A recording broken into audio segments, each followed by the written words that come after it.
Hola, ¿cómo estás? Espero que muy bien. En esta entrega vamos a estar hablando un poquitito sobre vínculos. Es un tema que me han pedido bastante y espero que te cope, que te guste, que te sirva esta reflexión y esta propuesta que te traigo para poder pensar el tema de los vínculos desde el acompañamiento terapéutico. ¿Empezamos?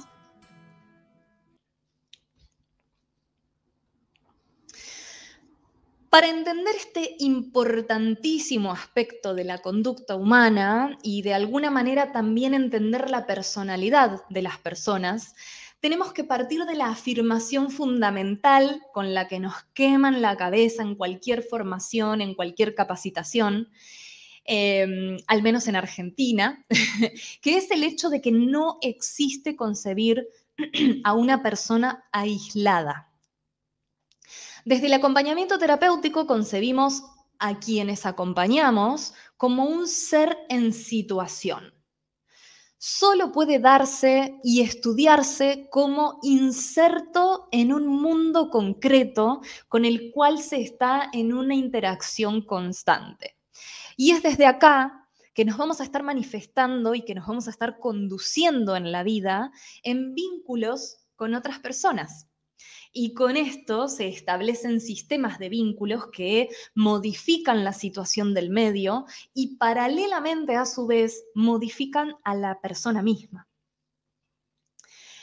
En la terapia de lo cotidiano vemos que desde la relación más simple entre dos personas hasta las más complejas en un grupo o en una institución quizás, hay una gran cantidad de vínculos que relacionan a las personas. Vínculos de familia, vínculos de comunidades étnicas o religiosas, vínculos de grupo, etc. El problema del vínculo desde nuestra perspectiva AT es el problema de la comunicación afectiva entre las personas. Comunicación, un problema, nos estaremos confundiendo. Entonces fíjense que los vínculos que se establecen a través de este intercambio mantienen y conservan dos cositas.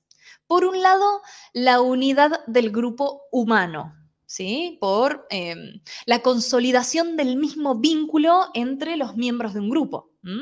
Y por otro lado, la unidad de cada persona consigo misma.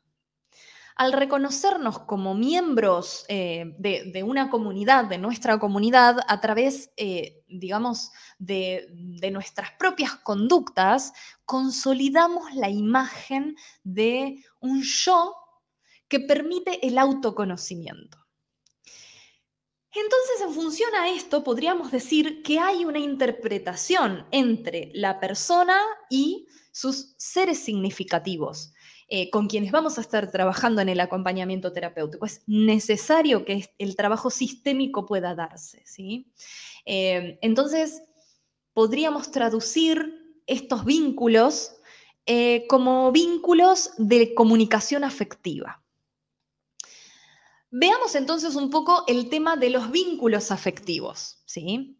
Las personas en nuestra sociedad y dentro de la necesidad de vincularnos con otras personas, establecemos diferentes vínculos afectivos que se organizan en formas complejas de intercambio, básicamente, ¿sí? Como las emociones y los sentimientos que estamos intercambiando constantemente.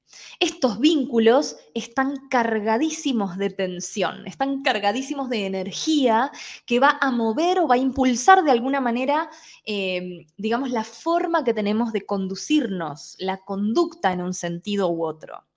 Esta energía puede ser canalizada hacia la simpatía o la antipatía. Puede ser canalizada digamos, hacia la unión o hacia la desunión, hacia el amor o hacia el odio. Tenemos este temita de la polarización conceptual siempre, ¿no? Para pensar. Entonces, la fuerza afectiva es una suerte de motor que impulsa la conducta, impulsa la causa también y justifica nuestras acciones. Como una mamá o un papá cuida a su bebé, o como cuando como acompañantes terapéuticos evitamos a quien nos debe supervisar porque de acompañante terapéutico no tiene un pelo, o como cuando un colega nos destila su odio solo para perjudicar, por ejemplo, entre miles de ejemplos que me imagino que también estarás pensando respecto a esta cuestión de polarizar, ¿sí? Que van a estar, digamos, movidos por esta fuerza o por esta energía interior, ¿sí? De origen afectivo. Por un lado, existen vínculos afectivos de atracción que unen la solidaridad de las personas y por otro lado vamos a encontrar vínculos afectivos de rechazo que separan en esta sensación de enemistad que recién estábamos diciendo. Veamos entonces la identificación-agresión como núcleo del vínculo afectivo. Cuando vemos una peli, cuando vemos una serie o una publi, etcétera, y nos conmociona de alguna manera lo que le está pasando a quien protagoniza, ¿no? La filmografía, por ejemplo, lloramos, sufrimos con quien actúa. Nos estamos identificando con esa persona. La identificación es el proceso afectivo de unión por una corriente de simpatía, de buena onda. Esto hace que dos personas puedan sentirse juntas, ¿no? La identificación es así el núcleo del vínculo afectivo. Pero hay situaciones en donde esta identificación en realidad fracasa, no acontece. Y en estos casos, la identificación frustrada se vuelve agresión. Se vuelve agresión como vínculo de rechazo. A ver, la total identificación o la total agresión se manifiesta generalmente en casos extremos. En la práctica cotidiana de la vida de relación, estos procesos se dan generalmente en conjunto, ¿sí? Porque uno o una puede identificarse con algunos aspectos y rechazar otros de la personalidad de tal o cual persona.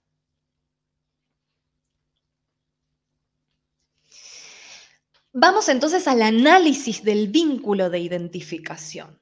Cuando la identificación ocurre en el acompañamiento terapéutico, las personas que estamos dentro de esa alianza atravesamos un doble proceso.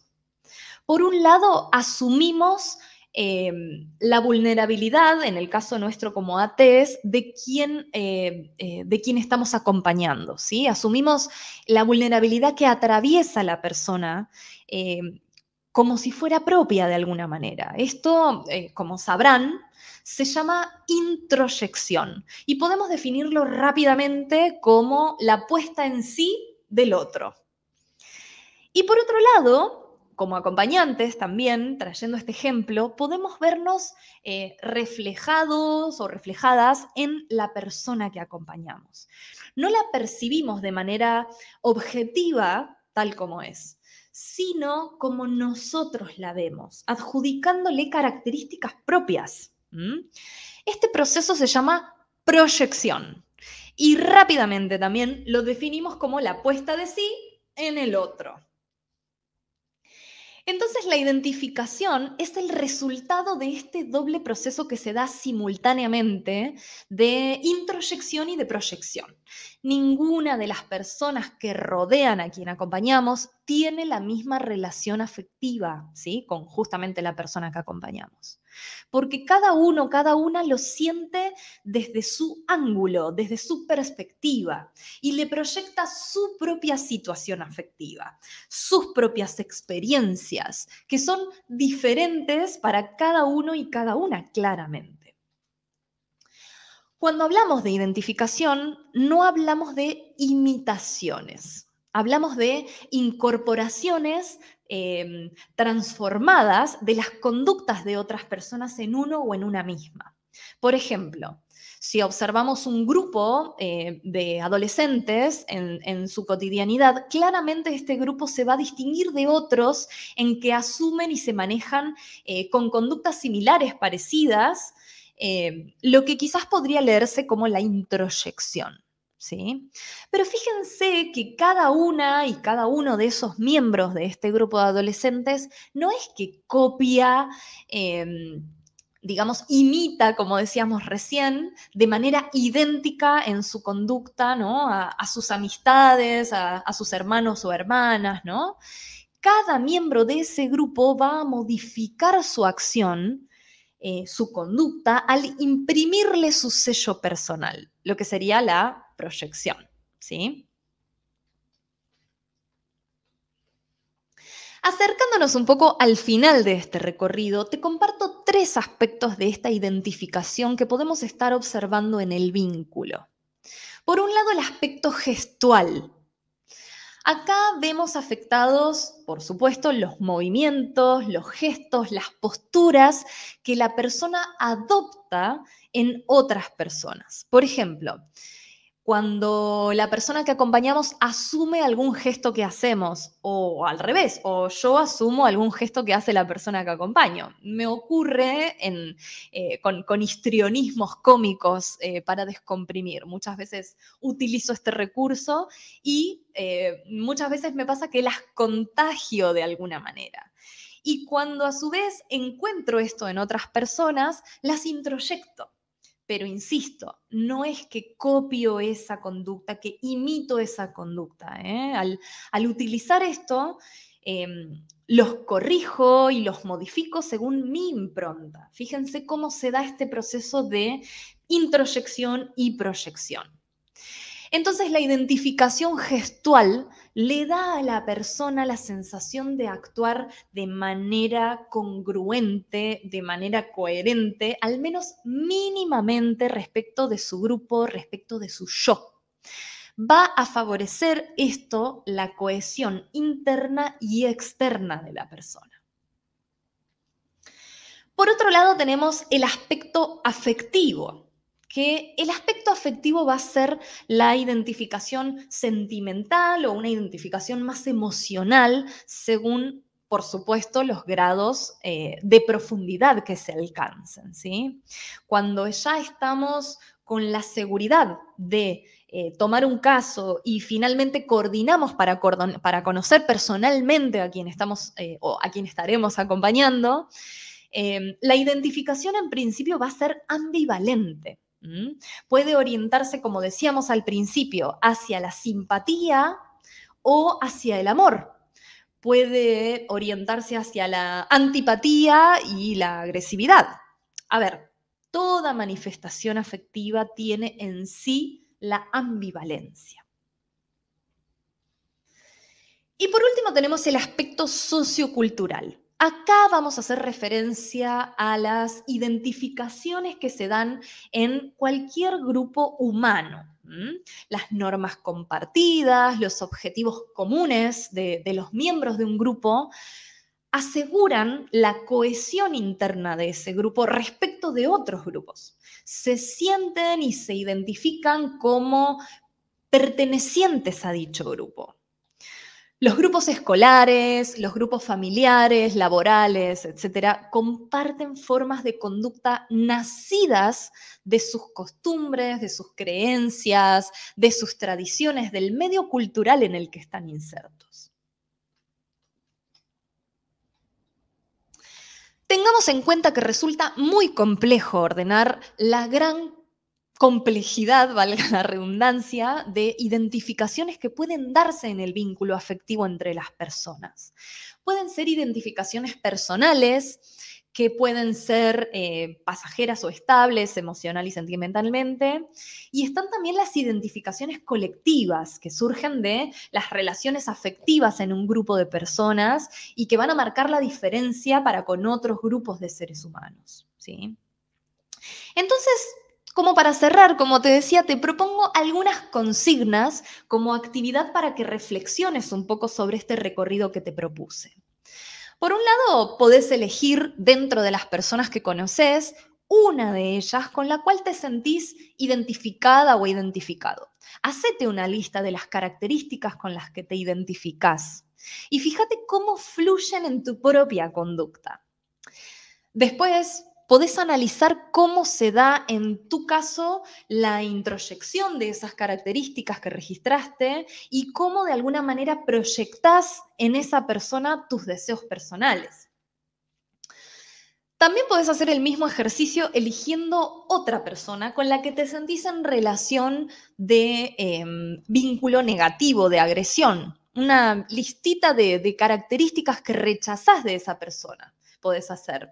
Y fíjate cómo esto influye de alguna manera en tu propia conducta. También podés, en el caso de que lo prefieras o que te resulte más cómodo, podés elegir un personaje ficticio o que quizás no conozcas, con quien te sientas identificado o identificada. Y describí, hacete una listita, ¿por qué pensás que se da esta identificación? Y hasta podés pensar ejemplos de la identificación gestual, de la identificación afectiva y de la identificación sociocultural que estábamos hablando recién. Bueno, espero que te haya gustado esta propuesta que te traje con deberes y todo para que hagas y que te sirva para repensar tu práctica como acompañante terapéutico. Espero que puedas suscribirte a este canal, compartir, comentar y esas cosas que, como siempre te cuento, me ayudan un montón en este proyecto. Muchas gracias por la visita y nos estamos viendo.